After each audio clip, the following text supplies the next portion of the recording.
दोस्तों Indian hackers ने पाकिस्तान के 1000 से ज़्यादा सीसीटीवी कैमरा को हैक कर लिया है, जिसकी वीडियो उन्होंने पब्लिक कर दी है कि आराम से बैठकर देखो, जिसकी वजह से वहाँ के रोड किस तरीके के ये लोगों को दिख रहा है कि लोग कर क्या रहे हैं वहाँ पे वो दिख रहा है, इंडस्ट्रीज़ दिख रही है कि किस तरीके से लोग वहाँ पे काम कर रहे हैं, प्राइवेट कॉर्पोरेट जो भी कंपनीज़ है उनको देखा जा रहा है, गवर्नमेंट फैसिलिटीज़ को देखा जा रहा है, स्कूल, बैंक, ATM, भैया सारे ही CCTV कैमरे हैक कर रखे हैं। और यहाँ पर एक हैकिंग ग्रुप है वॉर प्रोटोकॉल, उसने तो पाकिस्तान की एयरफोर्स के सिक्योरिटी कैमरा ही हैक कर लिया, जिसके बाद में कुछ इस तरीके से देखने को मिल रहा है कि पाकिस्तान के अंदर कुछ इस तरीके की मीटिंग भी चल रही है। तो यहाँ पर उनको मालूम नहीं है कि हमने हैक कर लिया, लेकिन हाँ क्योंकि पब्लिक कर दिया तो उनको मालूम चल गया होगा। लेकिन फिर सोच के देखो कि जब ज़रूरत पड़ेगी और इस तरीके की चीज़ें अगर कर दी जाए इंडियन हैकर द्वारा, तो मतलब कितना ज़्यादा इम्पैक्ट पड़ेगा उसका पाकिस्तानी एयरफोर्स के ऊपर या फिर पाकिस्तान के ऊपर, कि हमें सारा पता है उनका वो क्या कर रहे हैं। फाइनली दोस्तों दुनिया की सबसे ज़्यादा वेट होने वाली ये कह रहा हूँ मोस्ट वेटेड गेम GTA 6 का ट्रेलर 2 आ चुका है, जो कि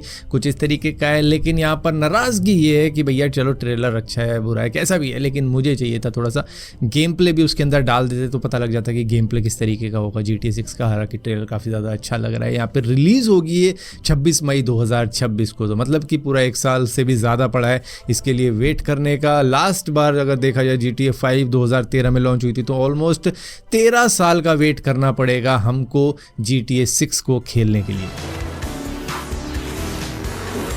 दोस्तों कल तक अगर आपने चिनाब रिवर के विजुअल्स देखे होंगे तो आपको देखने को मिल रहा होगा कि हमने जो बालीगढ़ डैम था, जो सलाल डैम था, उसको बंद कर दिया था, जिसकी वजह से चिनाब रिवर एकदम सूख चुकी थी। पाकिस्तान के अंदर से भी वीडियो आ रही थी कि भैया भारत ने पानी रोक दिया है, जिसकी वजह से पानी बिल्कुल भी नहीं बचा है, बहुत ऊपर तक पानी होता था, अब पानी नहीं है। तो इस तरीके की बातें हो रही थी। लेकिन आज भारत ने कुछ इस तरीके से डैम खोला है कि अब पाकिस्तान के अंदर फ्लड अलर्ट की खबरें आ रही हैं कि भैया फ्लड आ चुका है, पानी की बाल्टियाँ भर लो। तो इस तरीके की बातें हो रही हैं वहाँ पर। दरअसल क्या है कि देखो इंडिया ने इंडस ट्रीटी को सस्पेंड कर दिया है, जिसकी वजह से अब इंडिया कंट्रोल कर रहा है उस रिवर के फ्लो को। मतलब जब मन करता है उस डैम को बंद कर देते हैं, जब मन करता है डैम के गेट खोल देते हैं, और इसी के साथ साथ कोई भी वार्निंग देते ही नहीं है कि हमने पानी छोड़ दिया है, क्या कर दिया है। जिसकी वजह से इस तरीके की सिचुएशन है पाकिस्तान के अंदर कि अब वार्निंग दी जा रही है कि भैया बाल्टियाँ निकाल लो या अपने आप को बचा लो, पानी आ गया है। दोस्तों इस वीडियो के अंदर जिस शख्स को पकड़ा जा रहा है आपको लगेगा ये कोई चोर, डकैत, लुटेरा, फ्रॉड, स्कैमर है, लेकिन नहीं, ये कांग्रेस पार्टी का एक नेता रह चुका है हरियाणा के अंदर से, जिसका नाम है एक्स MLA धर्म सिंह, जो कि 1500 करोड़ रुपए के मनी लॉन्ड्रिंग के केस के अंदर पकड़े गए हैं दिल्ली के शांग्रीला होटल के अंदर से, जो कि एक 5 सितारा होटल है। इनको CCTV में कैप्चर किया गया, जहाँ पर आप देख रहे होंगे ED की टीम ने इनको किस तरीके से पकड़ा है और गेट भी बंद करवा दिया तुरंत ही। दरअसल इनके ऊपर मामला है रियल इस्टेट बिजनेस का, जहाँ पर इन्होंने रिश्तेदारों के साथ में मिलकर और इसी के साथ साथ अपने बेटों के साथ में मिलकर, जिन पे इनके दोनों ही बेटे शामिल थे, चाहे सिकंदर हो जो कि अरेस्ट हो चुका है, विकास जो कि फरार है, इन्हीं की तरह फरार था, लेकिन फिलहाल के लिए धर्म सिंह को तो अरेस्ट कर लिया गया और इनकी सारी ही प्रॉपर्टी को सीज कर दिया गया, जो कि दिल्ली के अंदर, फरीदाबाद के अंदर और पानीपत के अंदर मौजूद है। मामला ये है कि इन्होंने कुछ कंपनियां बनाई जो कि फ्रॉड कंपनियां थी। इन्होंने ये कहा था कि हम गुरुग्राम के अंदर सस्ते घर देंगे लोगों को, अफोर्डेबल हाउसिंग के नाम पे, जिसके बाद में 1500 लोगों से इन्होंने करीबन 616 करोड़ रुपए ले लिए और उसके बाद में उनको घर तक नहीं दिया। जिसके बाद में कंप्लेंट कुछ इस तरीके से फैली कि ED ने इन्वेस्टिगेशन किया और मालूम चला कि वो पैसे इन्होंने बिल्डिंग बनाने में लगाए ही नहीं थे। दरअसल वो सारे के सारे पैसे इन्होंने अपने पर्सनल एक्सपेंसेस के अंदर लगाए थे, ज्वेलरी में लगाए थे, लेविशिंग वेडिंग में लगाए थे, और भी कई सारे लोगों से लिए थे इन्होंने वो सारे पैसे। टोटल 1500 करोड़ रुपए हो गए थे। जिसके बाद क्योंकि इनका कुछ हो नहीं रहा था ना, इनकी पावर थी, ये गवर्नमेंट में थे, जिसकी वजह से कुछ हुआ नहीं। और अब जाके इनके ऊपर जब ये सारे केस हुए तो भैया लोगों ने जो कि अफेक्ट हुए हैं इससे, इनको पैसे देके और कुछ भी उनको मिला ही ना, घर मिला ना पैसे मिले, तो उन्होंने कहा है कि भैया अरेस्ट करने से कुछ नहीं होगा, चाहे आपने सिकंदर को अरेस्ट किया हो, चाहे आपने एक्स MLA धर्म सिंह को अरेस्ट किया हो, हमको हमारे पैसे दो या फिर वो घर दो। वहीं पर दोस्तों इंडिया दुनिया की 4th लार्जेस्ट इकोनॉमी बन चुकी है। 4th नंबर पे पहले जापान हुआ करता था, लेकिन थोड़े से ही मार्जिन से जापान से हम आगे निकल चुके हैं, जिसकी वजह से हम दुनिया की 4th लार्जेस्ट इकोनॉमी अब बन चुके हैं। दोस्तों चाइना की एक कंपनी है यूनिट्री नाम से, जिनका H1 नाम का एक रोबोट, जो कि एक पर्सनल रोबोट बनेगा आगे चल के। इन कंपनी का कहना है कि 10 में से 6 घर इस रोबोट को अपने घर में रखेंगे और इस तरीके के रोबोट से काम करवाए जाएंगे। लेकिन यहाँ पर कुछ कोडिंग में एरर आ गई, जिसकी वजह से इस रोबोट ने अपने ही इंजीनियर, अपने ही ट्रेनर्स पे अटैक करना कुछ इस तरीके से शुरू कर दिया कि उनको ही पीछे हटना पड़ गया। दरअसल यहाँ पर ये बता रहे हैं कि कुछ कोडिंग में एरर आ गई थी, जिसकी वजह से ये मॉल फंक्शन हो गया। लेकिन अगर कोई बंदा इसको यूज़ कर रहा है और उस वक्त में कुछ इस तरीके की एरर आ जाए तो सोच के देखो ये क्या भूत बनाएगा अपने ओनर का।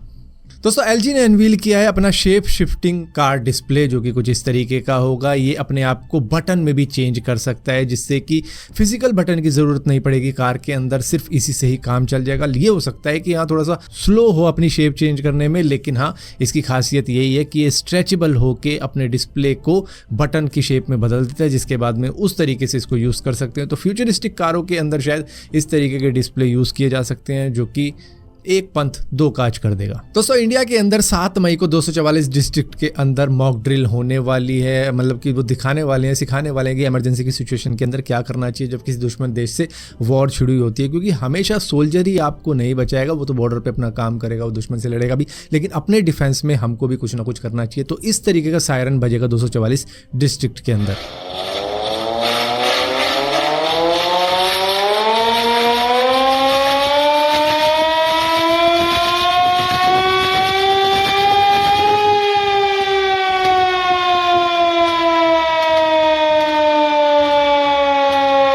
और इस सायरन को सुनते ही आपको अपने घरों की लाइट्स बंद कर देनी है, और इसी के साथ साथ कोई भी मतलब जिससे कि रोशनी होती है वो चीज़ नहीं जलने देनी है। यहाँ तक कि अपना मोबाइल भी आपको उस वक्त में यूज़ नहीं करना है, क्योंकि आपको सिखाया जा रहा है कि मोबाइल की लाइट को देख के भी दुश्मन को पता लग सकता है कि भाई यहाँ पे भी कोई रहता है, तो चलो यह बॉम्बार्डिंग कर देनी चाहिए। उनको तो चाहिए भाई पॉपुलेशन कहाँ पर दिख रही है, क्योंकि जहाँ पर ज़्यादा लाइट्स दिखेगी वहाँ पर ज़्यादा पॉपुलेशन है और वहीं पर वो बम गिराएंगे। तो इस तरीके की सिचुएशन हो सकती है। तो मतलब कि ये एक पैनिक क्रिएट करने वाली चीज़ नहीं है, ये सिर्फ सिखाने वाली चीज है। मतलब इंडिया की लास्ट मॉक ड्रिल करीबन 1971 की वॉर के वक्त में हुई होगी, उसके बाद में कोई मॉक ड्रिल नहीं हुई है। तो मतलब काफी ज्यादा साल हो गए हैं, जिसकी वजह से हमारे सिविलियंस को पता ही नहीं है कि किस तरीके से रिएक्ट करना चाहिए इस सायरन के ऊपर। तो तब से लेकर अब तक कोई मॉक ड्रिल नहीं हुई और सिविलियन भी बिल्कुल फ्री है कि भैया ऐसा कुछ होता नहीं है। लेकिन हमारे सिविलियन इतने ट्रेंड रहेंगे जो कि ऑलरेडी ही डिफेंस मोड में चले जाते हैं इस सायरन को सुन के, तो काफी ज्यादा आसानी होगी सभी सिटीजन्स को। तो मतलब ये मॉक ड्रिल है, ऐसा नहीं है कि वॉर छिड़ने वाली है, बस सिखाने के लिए कि लोग सीख जाएं इससे। अब यहाँ पे कई सारे लोग मॉक ड्रिल को भी मतलब मीम के तौर पे ही ले रहे हैं कि घरेलू महिलाएं इस वक्त में बस अपना काम कर रही होंगी, उनको फर्क नहीं पड़ता सायरन बज रहा है नहीं बज रहा है, उन्हें बर्तन मांजने हैं तो मांजने, कपड़े धोने हैं तो धोने हैं, जो काम करना है करना है, झाड़ू मारनी है तो मारनी है। लोग बैंक के ATM की लाइन में लगे हुए दिखेंगे, अगर भैया पैसे निकालने हैं तो निकालने हैं, बैंक का फॉर्म भरना है तो भरना है, अपनी FD निकालनी है, मतलब जो भी काम है वो तो करके ही रहेंगे। कुछ लोग ऐसे भी होंगे जो कि गवर्नमेंट जॉब की तैयारी कर रहे होंगे, चाहे कितने ही सायरन बजा लो। तो ये भी चीज़ें सामने निकल कर आ रही है। मतलब मजाक तो चलता ही रहेगा, लेकिन हाँ जो भी है वो तो है ही कि इन सायरन को सुन के जो हमें करना है वो कर पाएंगे तो अच्छा है। दोस्तों पार्लियामेंट के अंदर एक स्टेटमेंट रिलीज हुई है जहां पर नोटिस किया गया है कि कुछ इंडियन इन्फ्लुएंसर इंडिया के अगेंस्ट काम कर रहे हैं, इंडिया के अगेंस्ट कंटेंट बना रहे हैं, जिसको पाकिस्तानी या फिर दुश्मन कंट्रीज काफ़ी ज़्यादा सपोर्ट कर रही है और प्यार कर रही है। तो उनके ऊपर भी एक्शन लेने की तैयारी की जा रही है, क्योंकि यहाँ पर पाकिस्तानी प्रोपेगेंडा को पाकिस्तान के जो यूट्यूब चैनल थे या सोशल मीडिया इन्फ्लुएंसर थे या फिर सेलिब्रिटीज़ थे जो कि फॉलो कर रहे थे, उनको तो पूरी तरीके से बैन किया गया। लेकिन इंडिया के अंदर भी कुछ लोग ऐसे हैं जो कि इंडिया के अगेंस्ट ही बात करते हैं, इंडिया के इंटरेस्ट के अगेंस्ट बात करते हैं, तो उन लोगों के ऊपर भी एक्शन लिया जाएगा। तो इस तरीके की बात कर रही है IT मिनिस्ट्री। तो यहाँ पर देखना पड़ेगा कि 8 मई को पता चलेगा हमको कि क्या किया जाएगा इस तरीके के इन्फ्लुएंसर्स के खिलाफ।